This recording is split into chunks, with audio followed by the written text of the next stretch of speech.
Hey everybody, welcome to In Step with God. My name is JT Martin. This channel is dedicated to the history of Christianity and how the modern theological positions developed over time within different denominations.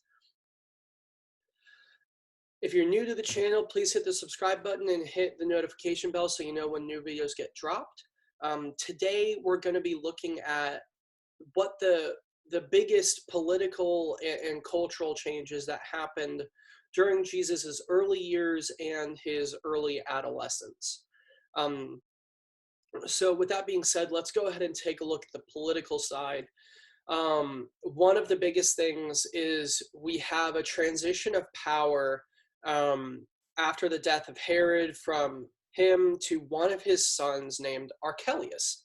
And Archelaus was eventually deposited by the Roman government in 6 CE. So he reigned from about 4 BCE up until 6 CE. And at that time, the Roman government came in and were like, hey, you're not a client kingdom anymore. You're not in power. We're taking this and making it a province. So the kingdom of Judea became a province of Rome, and it included some additional territories as well. Samaria, Samaria, and a couple of other places like that. And so over time, the autonomy in the region declined and things of that nature. Now, the biggest difference between a province and a client kingdom is that a province does not have any individual autonomy or authority.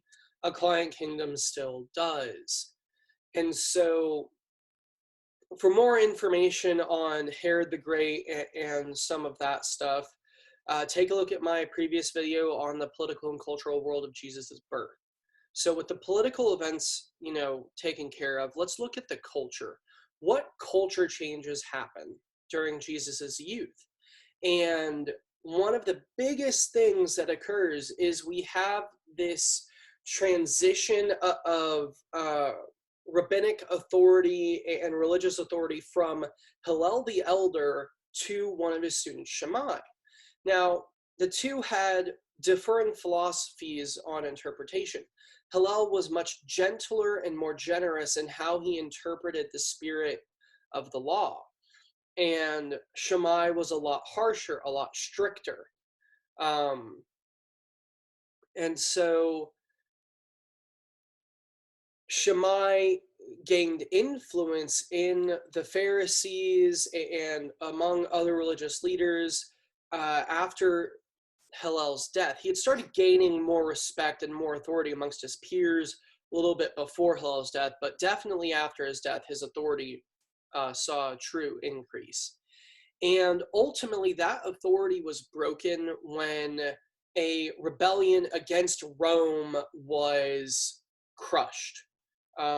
His authority was broken because, it had influenced this rebellion, and the rebellion didn't work. Most intriguing thing about the relationship between Hillel and Shammai and the struggle with religious authority there is that Jesus would have been growing up at the apex of that struggle. He would have been going to the temple for the first time, as we see in the Gospel of Luke, around the time that Judea becomes a province, because he was born anywhere between 7 and 5 BCE, and Judea became a province in 6 CE. So Jesus would have been anywhere from, if he was born in 7 BCE, he would have been about 13 years old at that time. So as young as 11, as old as 13 at that time. And so alongside that, he would have been in the temple and having discussions with scholars, some who supported Hillel, some who supported Shammai. Now, at this time, Hillel had been the leader of the Sanhedrin for a good number of years. He had written the Talmud, he had written the Mishnah, so he had a lot of authority religiously, but it was on the decline. And so Some scholars would argue, based on that situation, that Jesus would have been greatly influenced in his understanding of the scriptures from a human perspective and a historical perspective by both Shammai and Hillel. Um, and one of the ways that that argument can be constructed from a biblical perspective is that we see his aggression in asserting what proper attitude and behavior is in the temple, but at the same time he's also very generous and forgiving when people make mistakes. So there's this dichotomy there that some could argue historically he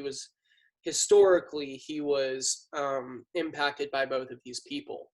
Um, and so one other thing that I do want to make clear is that at this time, Jesus's education is happening in the midst of the traditional Jewish education being developed. So it's not fully developed yet. It wasn't until about 60 to 70 CE that we see the model of education that we would be a little bit more familiar with as being quote unquote modern, um, which was about 30 to 40 years after the resurrection and ascension of Christ.